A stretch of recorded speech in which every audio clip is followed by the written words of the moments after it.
Islam feelings in such a way that I thought, well, I have to become politically active to do something and stop this evil or harming our country.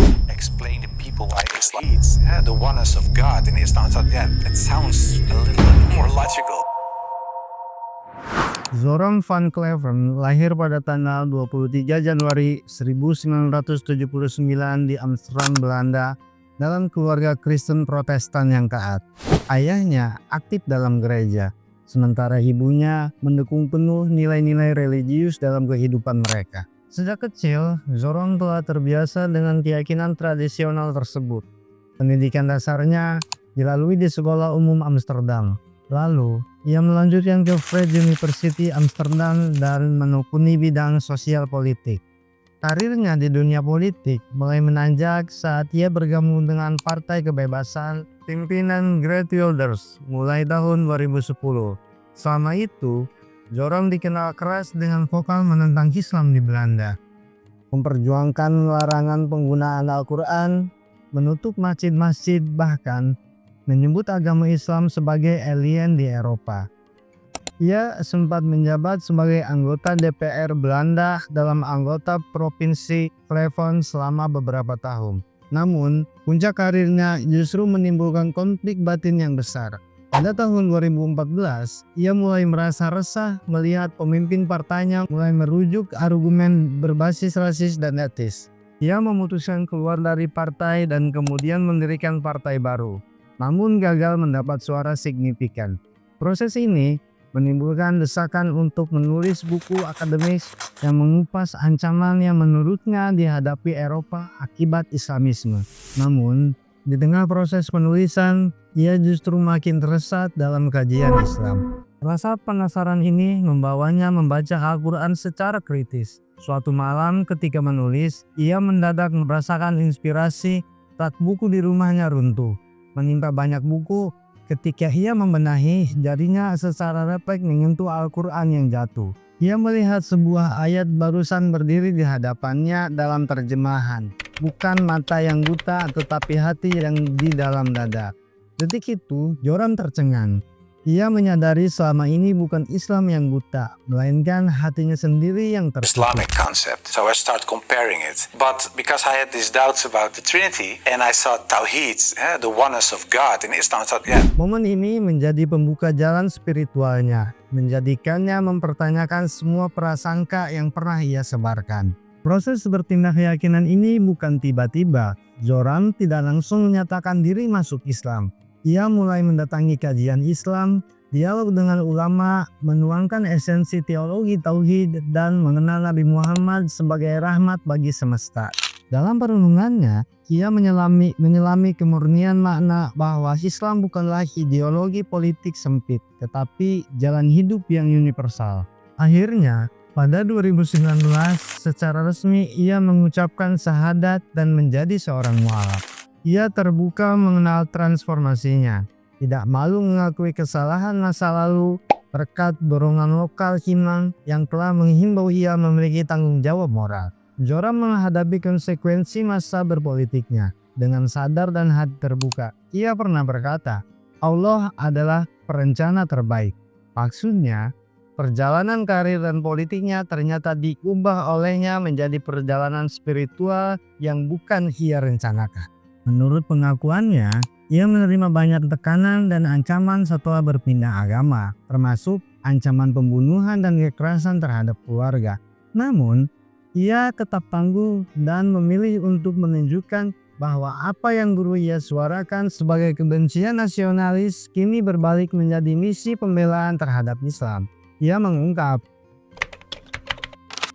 sambil menegaskan dirinya kini berada di posisi menyadarkan serta meluruskan narasi yang keliru. Transformasi ini mendorongnya mendirikan sebuah yayasan berbasis Muslim di Belanda yang bertujuan mendidik orang-orang tentang Islam dan sejarahnya di Eropa. Bersama timnya, ia mengunjungi lebih dari 200 sekolah dan pada tahun 2024, ia mendirikan Islam Experience Center di Rotterdam. Museum interaktif untuk mengenalkan Islam kepada masyarakat umum dengan cara yang empatik dan edukatif. Dalam kehidupan sehari-harinya setelah menjadi mualaf, Joram telah aktif secara profesional. Ia bukan lagi politisi, tetapi menjadi penulis, peneliti, dan aktivis sosial religius. Ia menulis buku-buku yang kini diarahkan untuk meluruskan kesalahpahaman tentang Islam dan perspektif orang Barat yang pernah menolak Islam. Ia kerap diundang ke konferensi dialog umat antaragama dan acara interaktif untuk berbagi pengalamannya. Quotes bijaknya sering ia sampaikan, Allah is the best of planner. Dan bukan matanya yang buta, tetapi hati. Untuk mengingatkan bahwa hidayah bisa datang dari siapa saja, kapan saja, bahkan dari yang paling kritis sekalipun. Secara pribadi, ia menikah dan memiliki keluarga. Ia mengaku menemukan perdamaian dalam menjalankan sholat, menjalankan puasa Ramadan, hingga merayakan hari besar Islam bersama istrinya. Kehidupan sebelumnya sangat berbeda. Sibuk dengan arus politik, strategi kampanye, dan konflik sosial. Kini, termak dunia batinnya lebih fokus pada rekonsiliasi dan pemahaman antar kelompok. Tidak sedikit teman lama politikusnya mengalami kebingungan, merasa bingung melihatnya memilih Islam. Namun, ia menerima semua itu sebagai ujian. Ia juga mengerti banyak keluarga muslim menyambutnya dengan kehangatan, apalagi karena ia memilih secara publik. Sepak terjangnya Pasca Mu'alaf juga membuktikan bahwa iman dan aktivitas sosial bisa berjalan bersamaan. Ia menolak jalan diam dan justru menjadikan momen accept Islam baginya sebagai loncatan untuk berbuat lebih luas. Memperkenalkan Islam secara konstruktif di masyarakat yang dulu ia kritik. Buku dan yayasannya kini menjadi wadah dialog, damai, dan edukatif. Ia berujar, "If you burn one Quran, we give away the nas." Menunjukkan semangat damai yang lebih keras dalam aksi yang lebih bijak. Dalam setiap wawancara, Joram menegaskan bahwa keputusannya tidak didorong tekanan, uang, atau politik. Ia pernah berkata, "Saya memilih Islam karena saya melihat kebenaran, kejujuran, dan kasih sayang di dalamnya," katanya. Ia kerap mengutip ayat Al-Quran dan hadis sebagai landasan keputusannya. Salah satu yang sering ia sebutkan adalah hadis Iqra bismi rabbika, bacalah dengan nama Tuhanmu, sebagai pengingat bahwa mencari ilmu adalah kewajiban seumur hidup. Narasi hidup Joram memperkenalkan bahwa perjalanan imbuhan iman dimulai dari ketidaktahuan, berkembang lewat dialog, dan berbuah tindakan nyata yang jauh lebih berdampak daripada sekedar retorik politik. Ia tidak menjual agama untuk karir, tapi menggunakan agama untuk menyadarkan masyarakat dan dirinya sendiri. Kisahnya juga diwarnai kutipan-kutipan yang bijak yang memotivasi pendengar. Allah is the best of planner. It's not an ace that the blind, but the heart. Kata-kata ini sering diulang sebagai pengingat bahwa perjalanan spiritual tidak bisa diukur dari posisi politik atau status publik, melainkan dari kejernihan hati. Saat ini, Joram terus berkeliling Eropa dan dunia Barat, khususnya Belanda, untuk memperbaiki dialog antar agama. Ia meyakini bahwa Islam tidak melawan Eropa, tetapi dapat hidup bersama dalam nilai universal seperti keadilan, kemanusiaan, dan kebijaksanaan sosial. Museum Islam Experience Center yang ia bantu dirikan menjadi bukti konkret bagaimana mengenalkan Islam secara interaktif, edukatif, dan empatik bagi publik non-muslim. Seiring waktu berjalan, Joram van Cleveren semakin menyadari bahwa identitasnya yang baru sebagai seorang muslim bukanlah sekedar status agama, melainkan titik balik dalam cara berpikir, bertindak, dan merasakan makna hidup. Di masa lalu, ia mengenal Islam dari balik kaca retorika, media, dan opini yang didiktekan oleh atmosfer politik. Kini, ia mengenalnya dari hati yang mulai jernih, dari ilmu yang ia gali sendiri, dan dari komunitas yang menyambutnya tanpa prasangka. Ia mulai menyadari bahwa Islam yang ia tentang dahulu bukanlah Islam yang ia kenal sekarang. Yang saya benci dulu ternyata hanyalah bayang-bayang, bukan Islam yang sejati, ujarnya dalam sebuah wawancara. Ia mengungkap bahwa banyak ketakutan masyarakat terhadap Islam dibentuk oleh narasi-narasi kosong, oleh kekhawatiran yang tidak berbasis pengalaman, Dan ironisnya, Joram dulu adalah salah satu pembentuk narasi itu.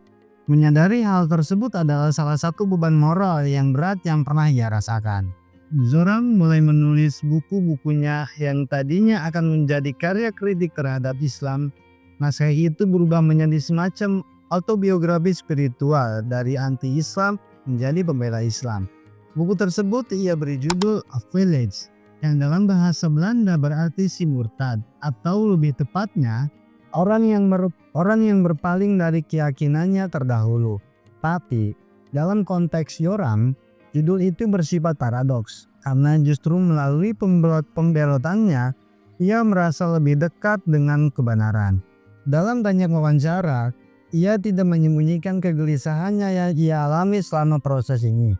Ia tidak merasa menjadi orang suci setelah menjadi mu'alaf. Justru, ia mengaku sering menangis sendiri, memohon ampunan kepada Allah atas masa lalu yang kelam. Ia juga pernah mengatakan bahwa menjadi mu'alaf tidak menghapus masa lalu, tapi Islam memberikan kamu jalan untuk menebus dan memperbaikinya. Kata-kata ini diucapkan dengan kejujuran yang menyentuh banyak orang, khususnya di kalangan remaja dan anak muda Muslim di Eropa yang sering mengalami krisis identitas. Salah satu hal yang membuat Joram istimewa adalah keberaniannya untuk tetap berdiri di tengah badai. Ia tidak memilih untuk pindah ke negara mayoritas Muslim agar nyaman. Ia tidak memilih untuk pindah negara ke mayoritas Muslim agar nyaman, tetapi justru menetap di tempat di mana Islam sedang dalam posisi minoritas dan sering menjadi sasaran diskriminasi. Ini menunjukkan bahwa keputusannya bukan pelarian, tetapi bentuk komitmen. Ia ingin menjadi bukti hidup bahwa Islam bisa tumbuh dalam ruangan yang sempit asal disertai tekad dan kekuatan. Setelah menjadi Muslim, Joram mendalami berbahasa Arab agar dapat memahami Al-Quran lebih mendalam. Ia juga belajar sejarah Nabi Muhammad, mempelajari hadis, bahkan terlibat dalam studi fikih untuk memahami bagaimana Islam bisa diaplikasikan dalam konteks masyarakat Eropa modern. Bagi Joram, menjadi Muslim bukanlah sekedar pindah agama, tetapi memasuki sebuah peradaban intelektual dan spiritual yang besar. Ia sangat tertarik pada konsep keadilan dalam Islam, kesetaraan antara manusia, dan nilai universal Ramadan lil alamin. Dalam salah satu diskusi publik, ia menekankan bahwa Islam bukanlah agama Timur yang tidak bisa menyatu dengan Eropa.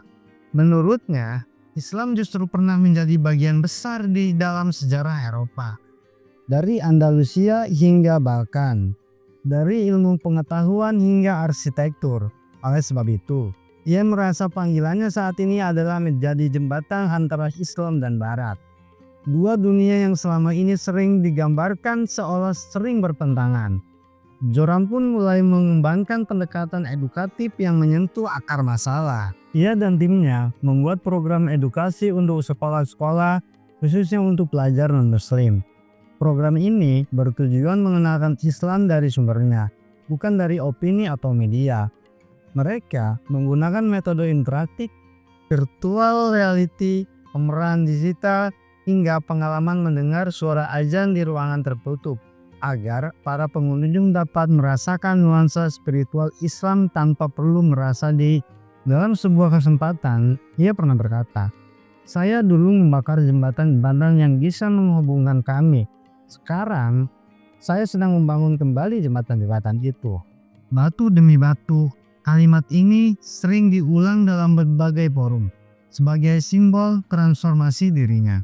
Tak jarang, Joram juga menghadapi tantangan dari sebagian komunitas Muslim sendiri.